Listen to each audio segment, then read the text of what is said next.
Halo guys, jumpa lagi bersama saya dengan YouTube channel saya, C. Suardin. Di sini kita bertemu dengan bintang tamu dari Depok dan kebetulan abang ini adalah sekolah di SD Kumene dan setelah menyelesaikan PPL-nya. Dan kita akan menanyakan bagaimana pengalaman-pengalaman abang ini dalam menjalani PPL. Oke, halo bang. Halo. Oke, nama abang Etos Gia ya? Iya. Oke. Bang, bisa nggak abang ceritakan bagaimana prosesnya abang masuk PPL atau sebelum abang PPL itu bagaimana proses mencari tempatnya gitu? Nah, Awalnya sih saya memakai lokasi Nias ya waktu pertama-tama itu untuk terjun. Maksudnya aku mau meneliti itu lewat online gitu sama Nias. Tapi ternyata setelah beberapa referensi yang saya dapat, baru saya tahu bahwa mending saya cari tempat penelitian di sini aja. di sini aja ya. Ya, pertama itu saya menemukan tempat penelitian di THB sama Pak Judika. Wis. Saya chat Pak Judika, Pak, apakah saya bisa PPL di sana? Kalau aku ajukan gitu. Iya. Ternyata Pak Judika waktu itu menyetujui saya. Wih. Terus dapat lagi suatu masukan dari Pak Edwin waktu itu kan. Ada lagi masukan ya? Ya, ada masukan. Bukan aku yang nanya, Pak Edwin yang nanya malah sama kamu waktu itu. Dia tanya, ada yang bisa naik motor nggak begitu kan? Dia tanya. Saya Pak, saya bisa naik motor. Oke, masih belum pasti kan tempat penelitiannya. Iya. Aku bilang belum, saya. Ya udah, kamu mau di tempat ini sama ibu ini, di tempat ini di Depok. Oke, setelah sekian banyak dia jelasin begitu, oke, saya mau. Terus itu dimasukkan di dalam data-data data apa namanya, anak PKL, bahwa lokasi saya di Depok situ. Nah, waktu itu seminggu kemudian sebelum berangkat itu ya kejadian itu. Nah, setelah berangkat itu saya waktu itu bertiga sama teman saya, teman prodi saya satu, sama prodi Pak satu, yaitu si ST. Mereka adik kakak sih sebenarnya. Jadi kami 3 orang PPL di sana. Nah, waktu itu kami diundang sama ibu yayasan itu di sana untuk mengikuti acara siswa, acara apa namanya, kayak pamitan gitu lah ya, exhibition namanya kalau sama mereka. Nah, exhibition ini artinya pameran. Mereka ada suatu karya, mereka memamerkan, itu namanya exhibition. Nah, pada waktu itu mereka undang sekolah, jadi kami 3 hari ke sana. Sebelum PPL ya, itu bukan dalam rangka PPL. Masih meninjau lapangan ya bang? Ya, kami ke sana waktu itu, mereka kasih surat sama kami, terus kami ke sana naik Grab ya waktu itu, Grab 3 orang. Tahu nggak? Waduh, beberapa jam. Lebih 3 jam kami di jalan perjalanan ya, karena kami nggak tahu arahnya, tempatnya gitu. Namanya aja asrama kan, betul baru terjun dia berkeluar ya. Keluar, jadi nggak tahu apa, maksudnya belum mengenal lokasi ya gitu. Naik Grab sampai ke rumah ibu itu. Tapi ongkos dibayar sama ibu. Soalnya ibu itu baik banget. Jadi kami di sana kayak bagi kami itu dia kayak orang tua ya, luar biasa. Nah, kami 3 hari di sana, kami mengikuti acara itu. Saya sebagai petugas keamanan di istilahnya piket kalau di sekolah ya. Sebagai aser ya. Saya juga mempersiapkan ruangan-ruangan itu. Kebetulan waktu itu masih ada anak PKL di sana yang mau selesai PKL. Mau selesai juga ya. Soalnya gantian sama aku. Gantian kan.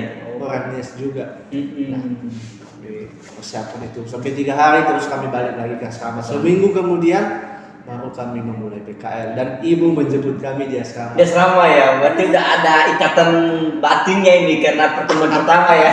Kami ketempat tapi dia memang kepengen juga. Iya. Pengen jemput kami waktu itu. Nah setelah nyampe di rumahnya, ya kami ngobrol-ngobrol. Masih seminggu lagi masuk sekolah. Waktu itu masih belum ada anak-anak di sekolah. Oh. Jadi kebetulan rumah ibu ini juga di dalam sekolah itu. Oh, dekat dia gitu ya. Nah, jadi kalau kami misalnya masuk ke sekolah itu tinggal ganti baju terus udah rapi. Udah rapi ya, langsung ya ke sekolah. Dekat ya. Nah, begitu. Oke, Bang. Awal itu sampai ke situ.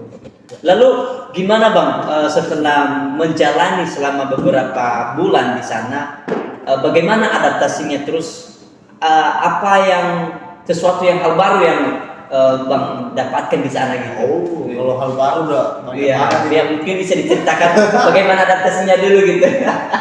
Ya namanya aja kalau kita di tempat baru lah ya. Mm-mm. Tentunya kita harus mempunyai relasi yang baik.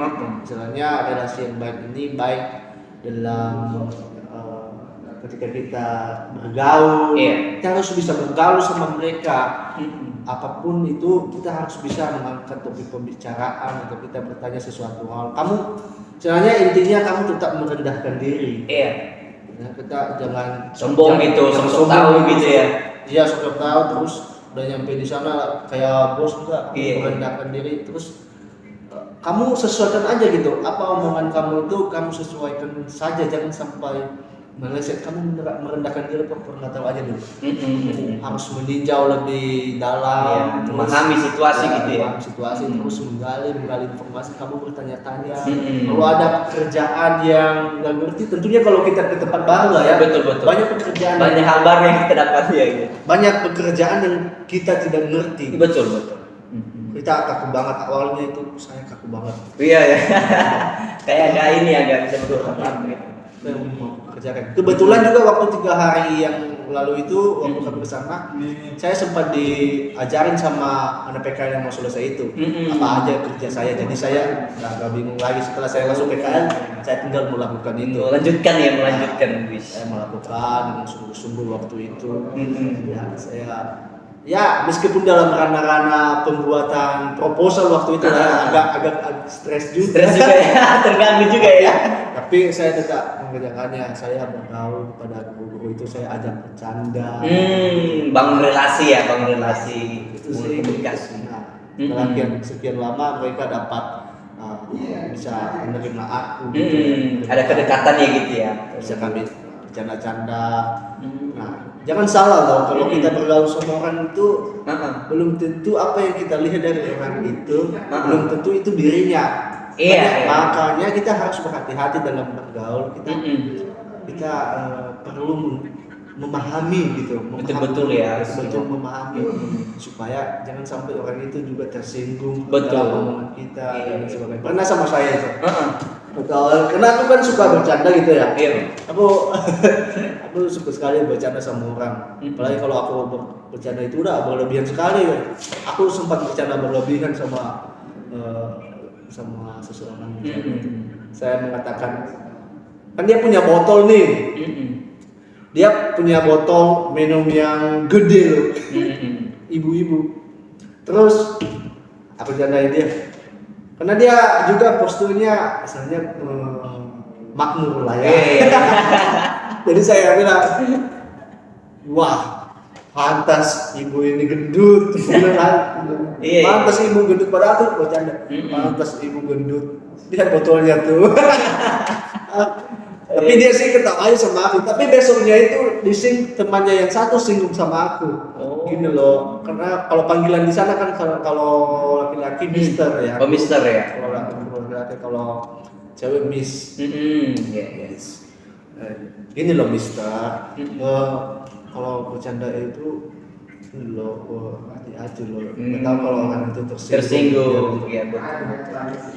Iya. Baru nyadar gitu bang ya padahal. Aku bilang apa itu kemarin saya nggak ngerti karena saya juga hobinya bercanda. Mm-mm. Oke, Mister. Kayak gitu. Itu lah damai-damai aja kan. Iya, iya. Kalau misalnya ada masalah kita harus apa namanya? Kita harus kepala dingin gitu ya. Jangan menanggapi sesuatu yang Ya, terjadi jadi dengan kita langsung ini kita langsung tindakan gitu ya, nggak boleh gitu ya. Kita tetap mengendalikan diri. Mm-mm. Itu aja sih. Lalu hal-hal baru seperti apa bang yang abang dapatkan selama masa PPL ini? Hal baru gitu ya, ini ya yang.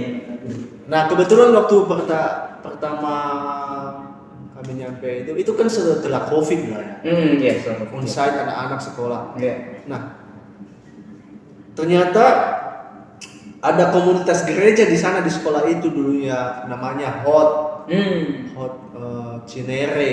Jadi sebenarnya bukan pecahan, bagian dari GSK ini. Jadi yang ngajar-ngajar di sana itu, yang khotbah-khotbah di sana itu biasanya dulu ada Pak Robson dan sebenarnya yang dosen-dosen lama di sini kemarin itu. Nah, setelah COVID atau sebelum COVID lah ya. Sebelum COVID udah sempat berhenti. Jadi setelah berhenti udah mati loh gereja itu. Jadi setelah kami datang dihidupin lagi gereja itu sama ibu yayasan. Jadi yang menjadi pengalaman saya, kami sering, bukan hanya saya, temanku PPL, kami sering diajak menjadi WL. Pelayanan di sana, dicoba pelayanan gitu bang. Pelayanan WL setiap awalnya Jumat, kami adakan ibadah itu Jumat waktu itu. Setelah itu kami buka ibadah raya hari Minggu. Jadi ibadah rayanya itu jam 5 sore. Nah, jadi kami gunakan waktu yang hari Jumat kemarin itu menjadi hari latihan. Jadi pemain musik kami di sana itu ada Pak Jasmine namanya lah, yang jemaat situ. Dan dia juga hebat dalam bermain musik. Itu kami musiknya itu pakai keyboard ya. Keyboard. Dan kadang-kadang kalau Pak Jasmine nggak ada, saya juga main